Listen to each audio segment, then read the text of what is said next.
So we're going to talk today about F&B, hotel F&B, and changing the mindset, because it's a really important time for hotel F&B moving forwards. And I think if you were here for Mike's presentation, you'll see just how much opportunity there is in food and beverage moving forwards. So where are we today? What's the state of the nation when we're sitting there in our hotels? Well, it's boring, it's bland, and it's drab. It's okay, but it could do better. I don't know about you guys, but when I was at school, could do better was not a good thing to be told. And it didn't take long for me to find these 3 reviews online by searching hotels in the US.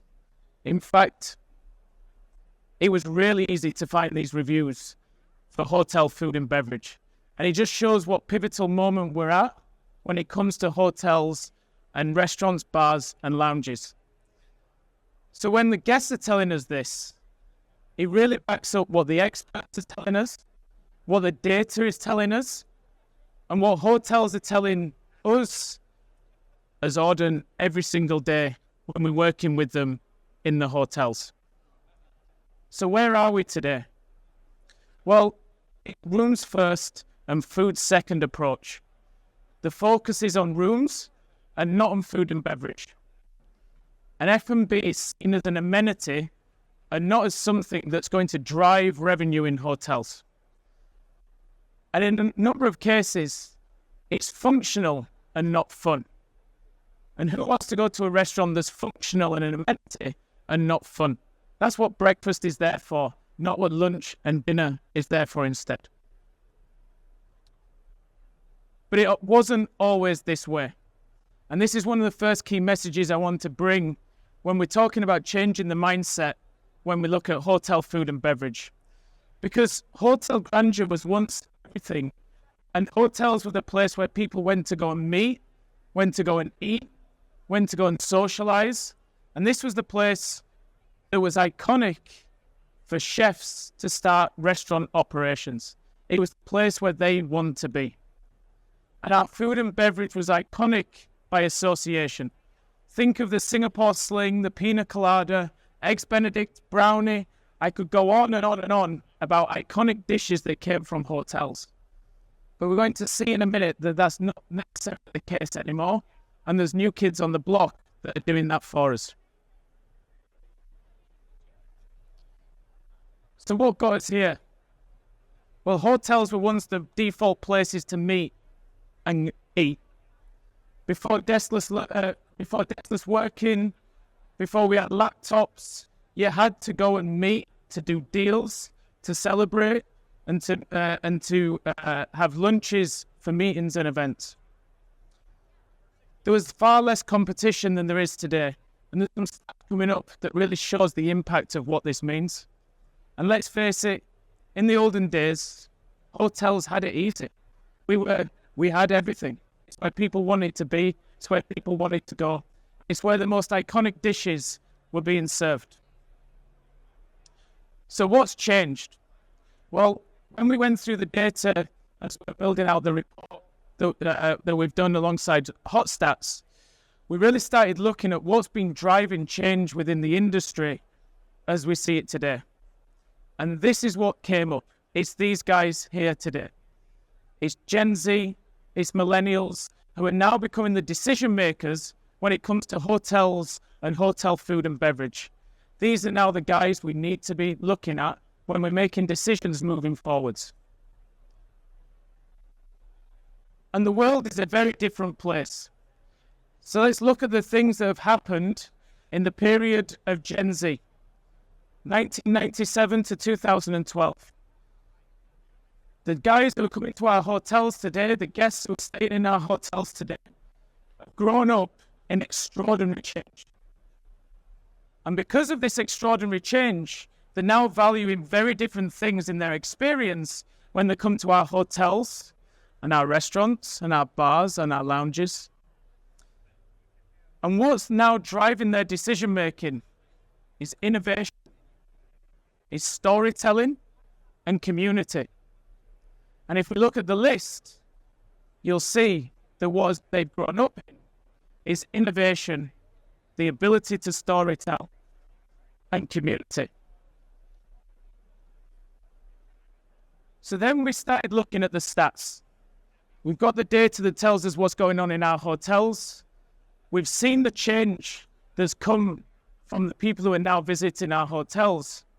But when you see that 82% of people who are now traveling in 2024 are Gen Z and millennials, it really tells you why we need to be paying attention to what these guys want from experience in our hotels and our restaurants and our lounges.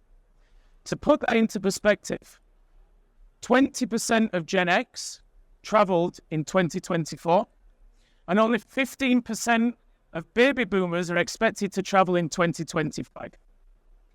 These guys are now the guys who are making decisions and driving change within our operations. And this next stat is the stat that makes me happy the most, because as an F&B guy over 25 years, I was always the one who was told rooms drives everything. Rooms drives profit. Rooms drives revenue. 65% of travelers are now booking hotels based on food and beverage. So if there's any rooms guys in there right now, where this is a rah-rah for the food and beverage guys, right? 65%. Now this isn't just the hotel food and beverage that they're booking for. They're booking for food and beverage around the hotel as well. So that creates a huge opportunity for you guys in hotels to really start attracting some of these people. And 58% of people who are now booking into hotels are looking for authenticity and experience. That's a huge shift change on the amenity and the functional restaurants that we saw earlier in the presentation.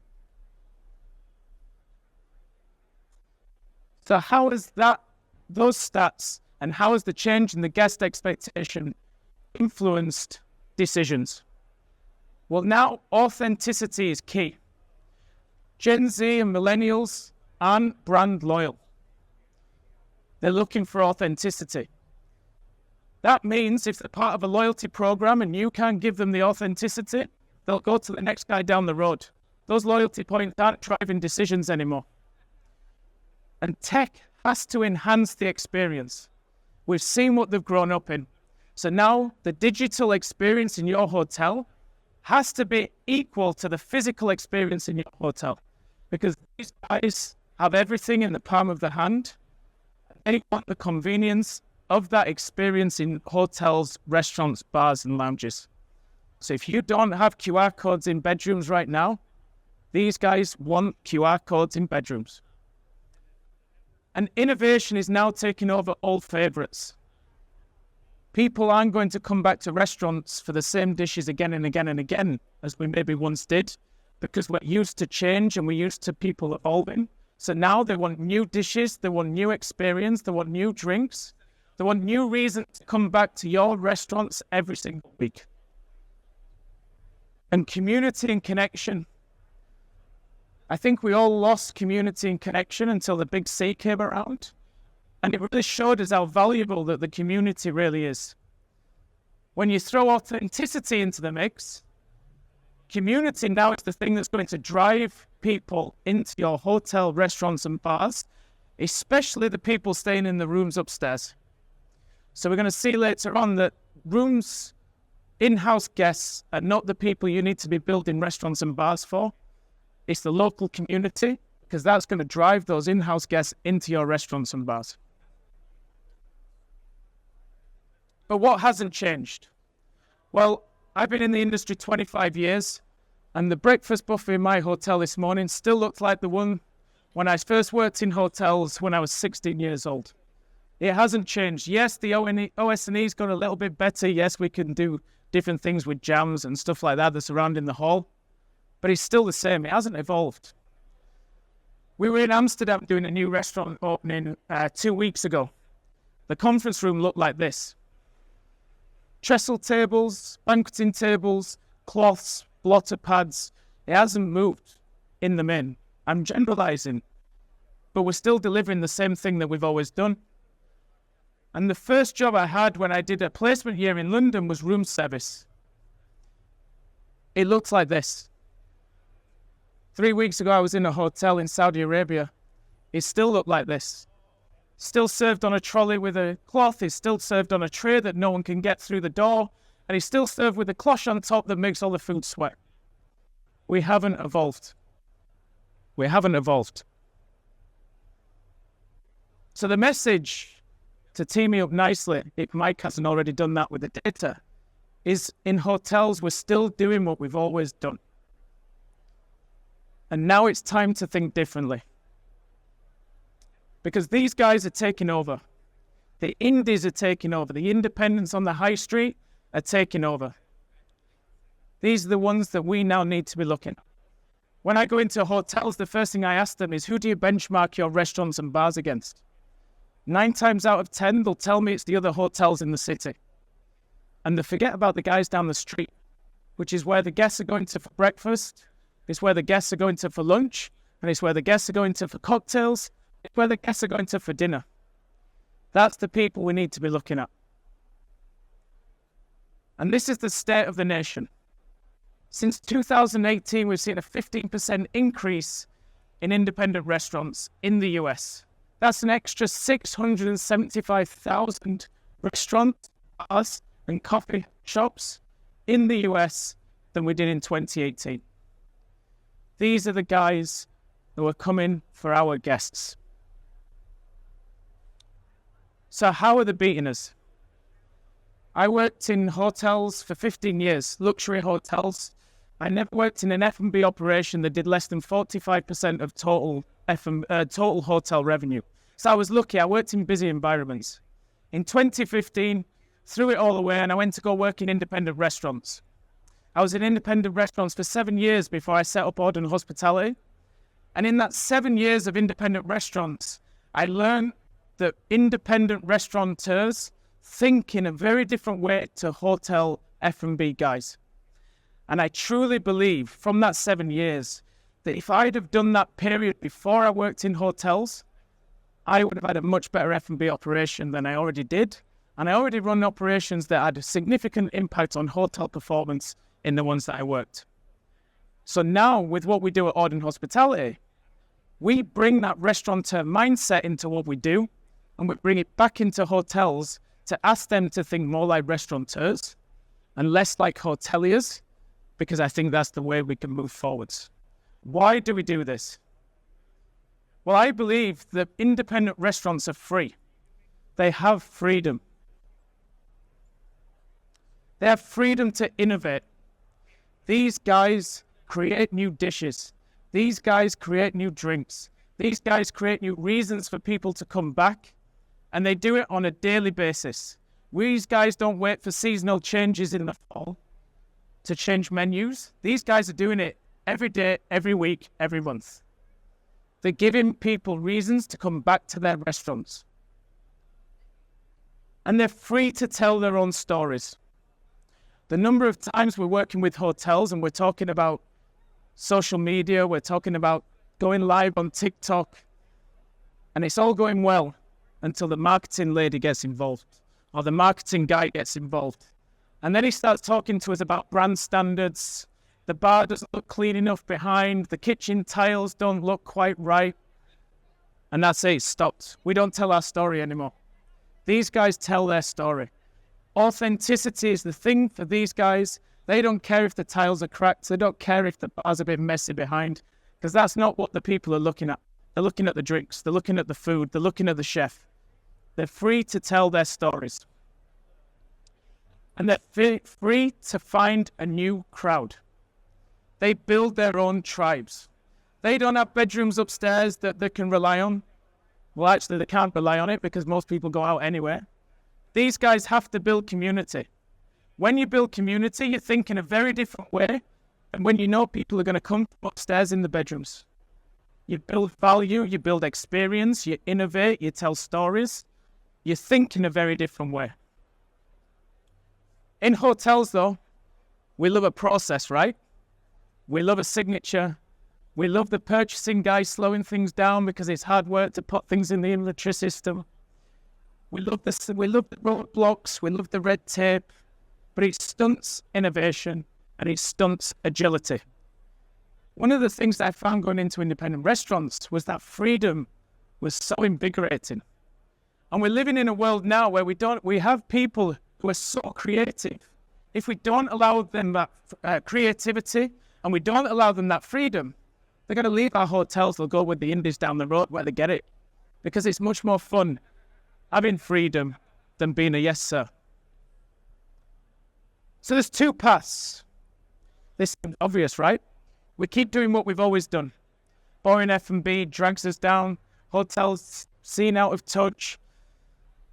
And because our guests now are looking for authenticity, short-term rentals, those guys, B&B, that we're not supposed to talk about, they offer a more authentic experience in the local neighborhoods, next to the local restaurants, which have got freedom, they've got innovation, and they tell their own stories. That's where our guests are going. 22% of the total accommodation market in the US is Airbnb, and it's rising. It's starting to go up because people are looking for the authenticity. Or we can embrace a new mindset. We can think differently. And if there's any hoteliers here, like yourself, we give people freedom. We empower people to be free. If we do this, F&B indirectly and directly affects revenue. We put money in the cash registers in the tills, but those 65% of guys who are like, let's go F&B, they're going to book more, and more people are going to book because of it.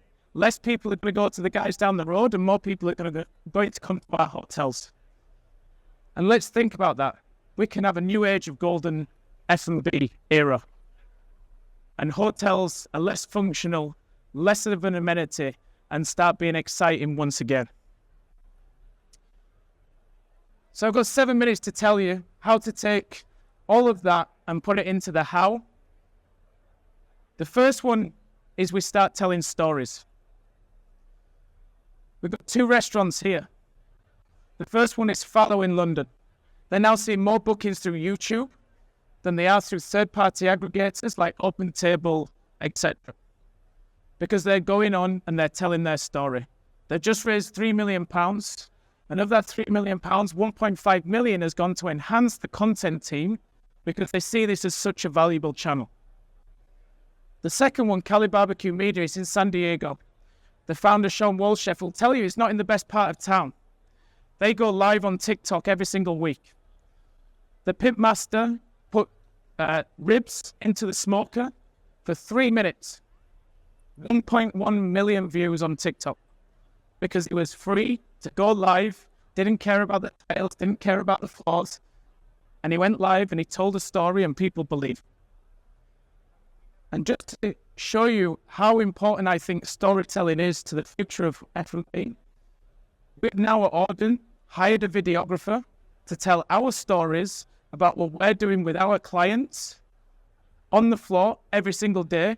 And I've challenged our team by the end of 2024 to be posting 7 days a week, at least 2 videos on LinkedIn, Instagram, YouTube, and TikTok.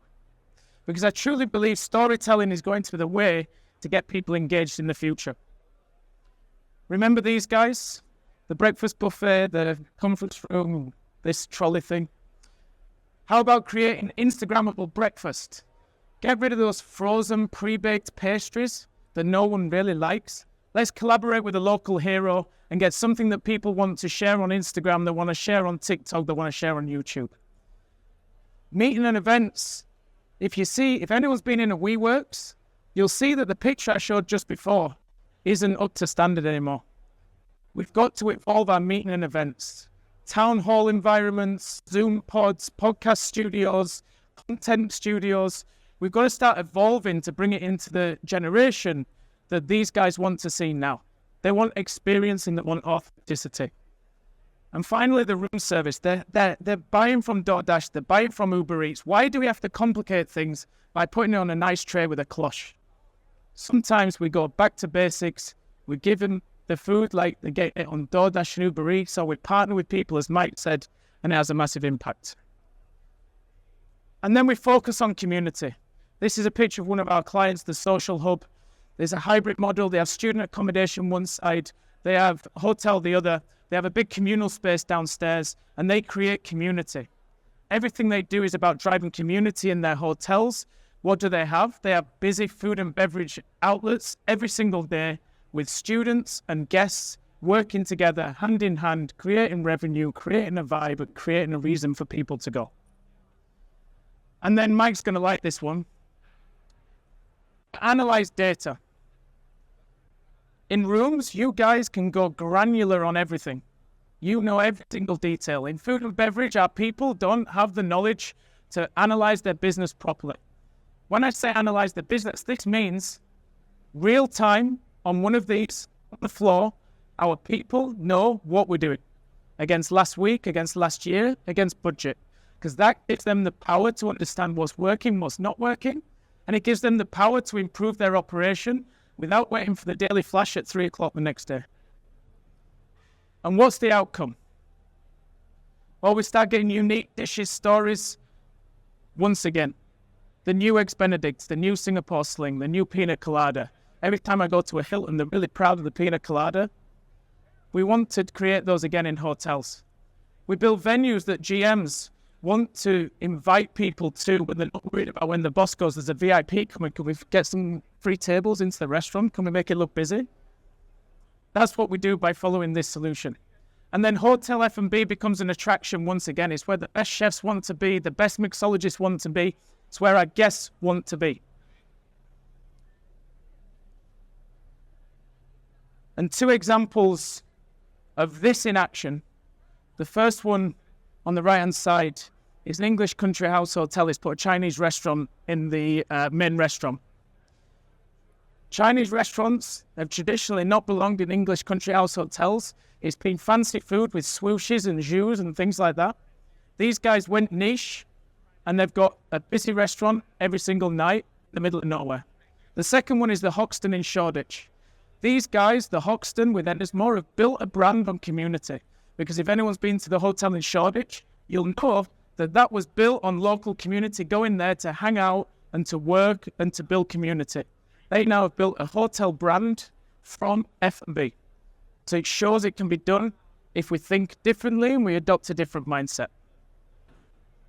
So finish with one last statement from me, which is we have to embrace a different mindset.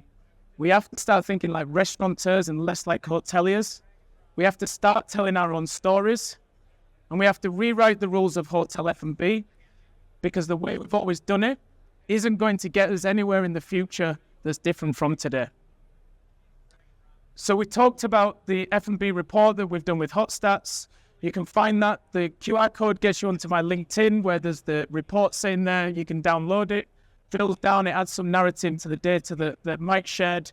And then we go into more knowledge on the topics that I brought today. We got into more deep dive data. There's another couple of things in there as well. And if anyone wants to chat F&B, I can do it all day. So happy to do that during the show as well.